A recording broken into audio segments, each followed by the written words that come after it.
What if I told you there was a truck designed to be driven while standing up, or a massive Soviet machine that physically detaches its cab to turn? Welcome to the absolute freak show of automotive history. We aren't talking about rejected sketches or rusty pickups. We are revealing 10 real mechanical monstrosities that defied logic, physics, and safety. From wobbly three-wheeled death traps to armored tank carriers, these vehicles are so bizarre, you will genuinely question how they were ever legal to drive on public roads. Do not look away, because number one on this list is a total mind-bender. Smash that subscribe button, hit the bell icon right now, and let's dive straight into the madness. We are starting strong with a mind-bending concept from the Soviet Union that could have changed trucking forever: the MAZ 2000 Perestroika. Debuting at the 1988 Paris Motor Show, this was not just a truck, it was a fully modular system. The engineers at the Minsk automobile plant decided to completely separate the cab from the chassis. The entire powertrain, engine, gearbox, and steering was contained in a separate traction module underneath the cabin. This meant the cab did not tilt. Instead, the entire front unit rotated relative to the cargo box. It was an engineering marvel that eliminated the gap between the cab and the trailer, creating incredible aerodynamics that were years ahead of their time. Technically, the MAZ 2000 was a beast of efficiency designed to maximize every inch of road space. By using this unique modular design, they increased the cargo volume by nearly 350 cubic feet compared to standard trucks of that era. It featured a completely flat floor in the cabin, something we take for granted now but was revolutionary back then. The steering system was hydraulic, and the wheels on the trailer were steered as well, meaning this long combination vehicle had the tight turning radius of a passenger car. Powered by a manned diesel engine, the Perestroika name symbolized the restructuring of the Soviet Union, and the design truly represented a break from traditional constraints.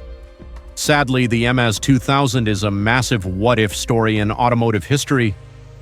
Despite blowing everyone away in Paris and proving its worth in real-world test runs, the geopolitical collapse of the Soviet Union killed the project. The funding completely dried up, and the modular dream fell apart before it could reach mass production. The patents for this articulated design were reportedly sold to Western companies, influencing future designs, but the MAZ 2000 itself never hit the highway in numbers. Today, only a couple of prototypes exist, standing as a testament to a moment when Soviet engineering tried to leapfrog the rest of the world with a truck that physically separated the driver from the drive wheels. Next up, we have something much smaller but equally bizarre from Germany. Meet the Volkswagen Type 147, better known as the Fridolin. If you think this looks like a Volkswagen Beetle that got stuck inside a shoebox, you are not far off. In the early 1960s, the German Postal Service needed a very specific vehicle. They wanted something cheap, with huge sliding doors for easy access and enough space to haul mail, but the existing VW transporter was too big and the Beetle was too small. So Volkswagen raided their parts bin and Frankensteined this little yellow oddity into existence.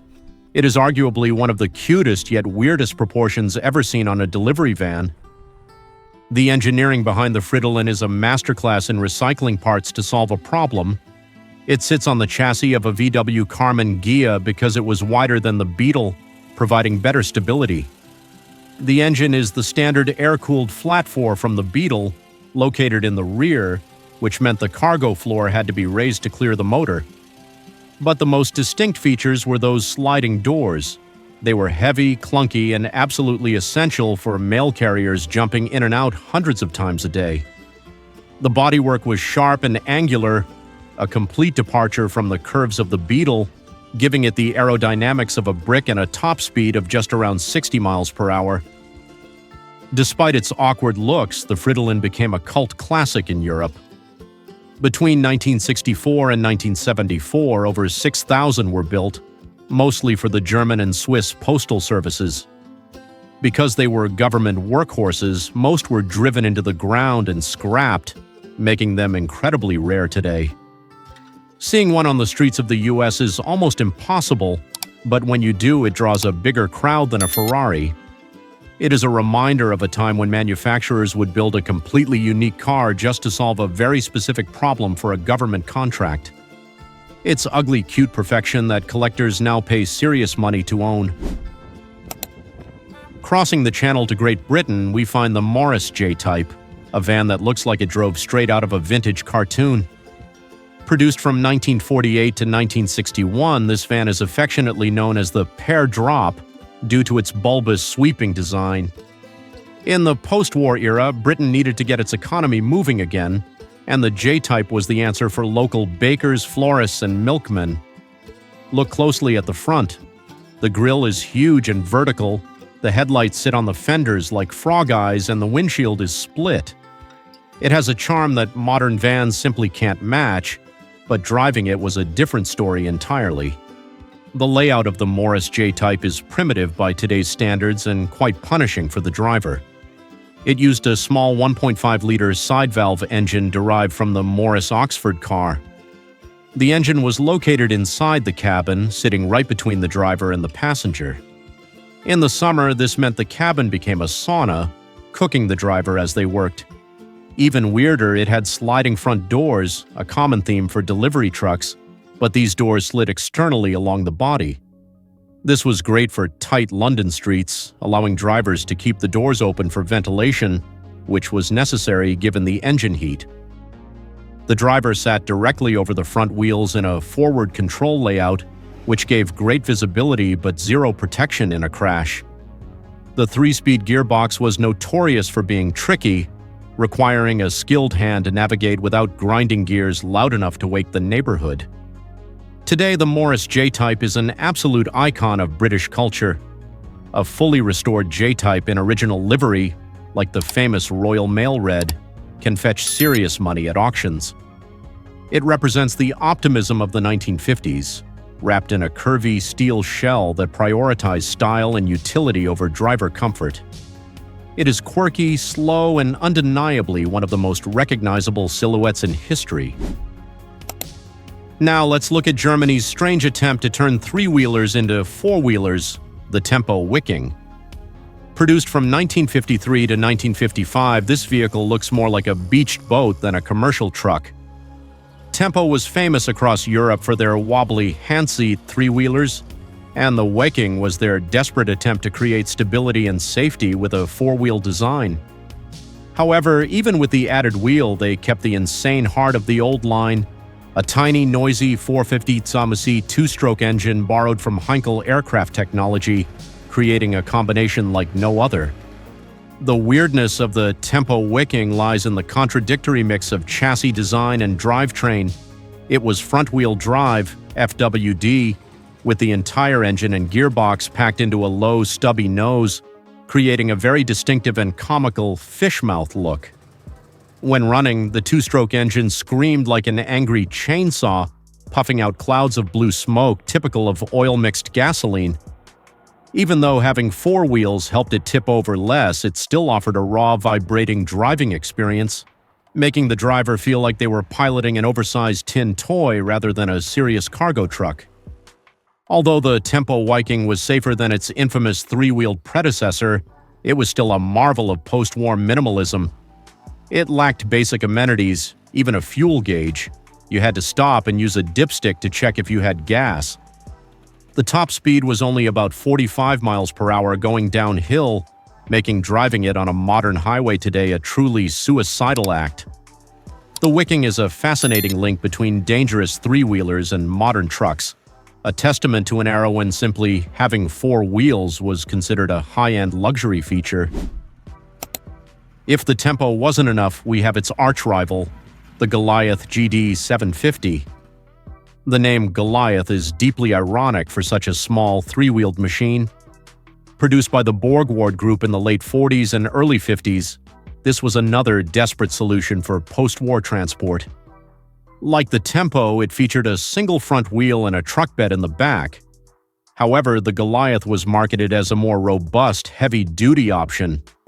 The design is utilitarian to the extreme: a flat, vertical front end, a simple canvas roof, and a steering wheel that looked like it was stolen from a tractor.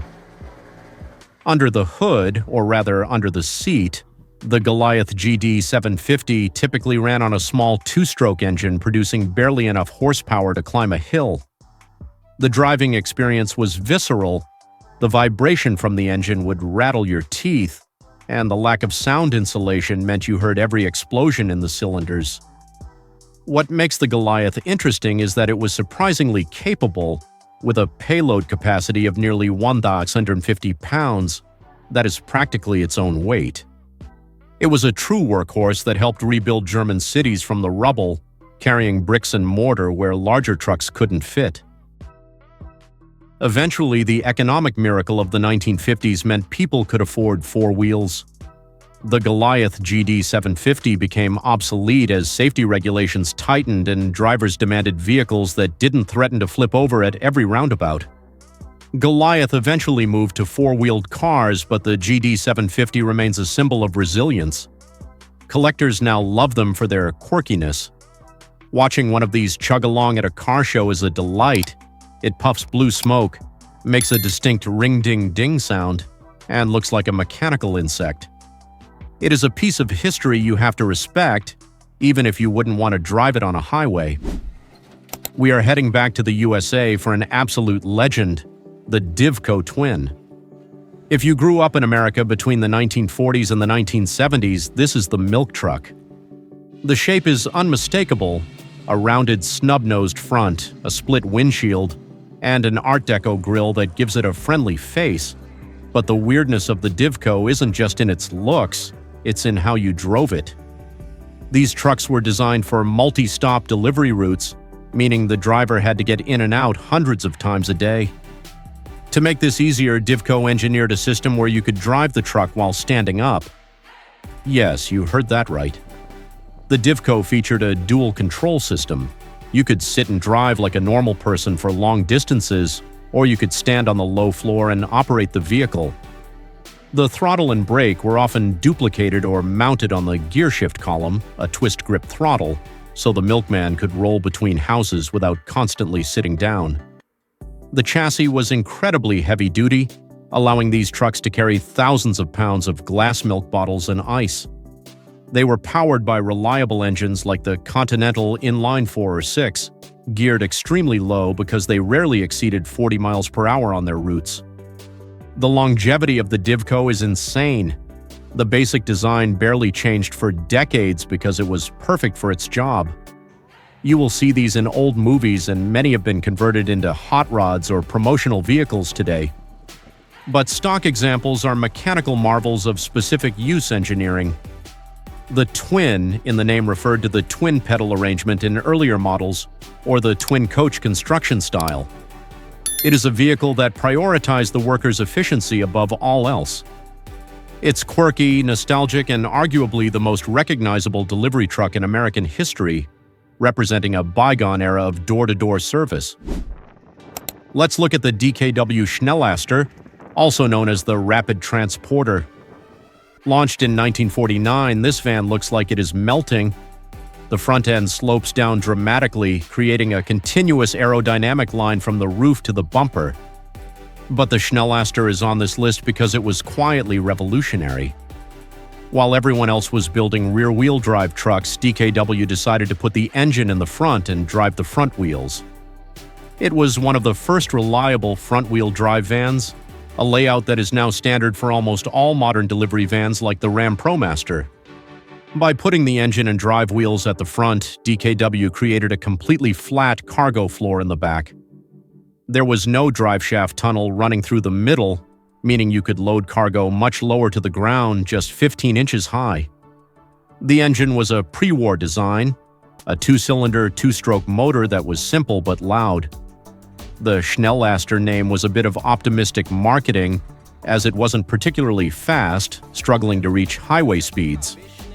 However, the layout allowed for incredibly flexible body styles: pickups, vans, campers, and even luxury buses. The Schnelllaster is a favorite among audiophiles of classic cars because of that distinct two-stroke buzz. It's also rare, many were worked to death in Europe, and few made it to the US. Those that did are now highly prized collector's items. The styling is unapologetically aerodynamic for the 1940s, looking like a bullet train carriage, it proves that you don't need a massive V8 to be interesting. The DKW Schnellasters set the blueprint for the modern minivan and cargo van decades before the term minivan was even invented, making it a true pioneer. Now let's leave the small vans behind and look at a monster. This is the Pacific M26, nicknamed the Dragon Wagon. This wasn't designed to deliver milk. It was designed to carry 40-ton tanks across the battlefields of World War II. It is arguably one of the most aggressive-looking trucks ever built. The cab is armored with heavy steel plating and slotted windows that make it look like a rolling bunker. It sits high off the ground, powered by a massive 190 cubic-inch Hall-Scott 440 gasoline engine. Yes, over 1,000 cubic inches for a gasoline engine, pure American excess. The Dragon Wagon used a chain drive system to the rear wheels, which was old school even for the 1940s, but it was incredibly tough and easier to repair in the field. It was a 6x6 vehicle, meaning all 6 wheels were driven. The rear 4 wheels were driven by those massive exposed chains. Inside the armored cab, it was loud, hot, and cramped for the crew of 7. It had huge winches on the back to drag damaged tanks onto its trailer. The sheer presence of this truck is terrifying. It looks like something out of a Mad Max movie, but it was real, and it saved countless assets during the war. After the war, many Dragon Wagons were sold as surplus and used in heavy logging or mining, where their immense power was needed. But they were thirsty beasts, drinking fuel at a rate of gallons per mile, not miles per gallon. Today, seeing a restored M26 is a religious experience for truck lovers. The sound of that massive Hall-Scott engine roaring to life, the clanking of the drive chains, and the armored silhouette make it the ultimate tough guy truck. It's a machine built for one purpose: brute force, and it executes that purpose perfectly. We are heading back to the UK for a truck that was designed around the driver's eyes, the Morris FG. Produced from 1960 to 1980, this truck was everywhere in Britain, but it looked incredibly odd. It was nicknamed the Threepenny Bit cab. Why? Because the cabin was angled.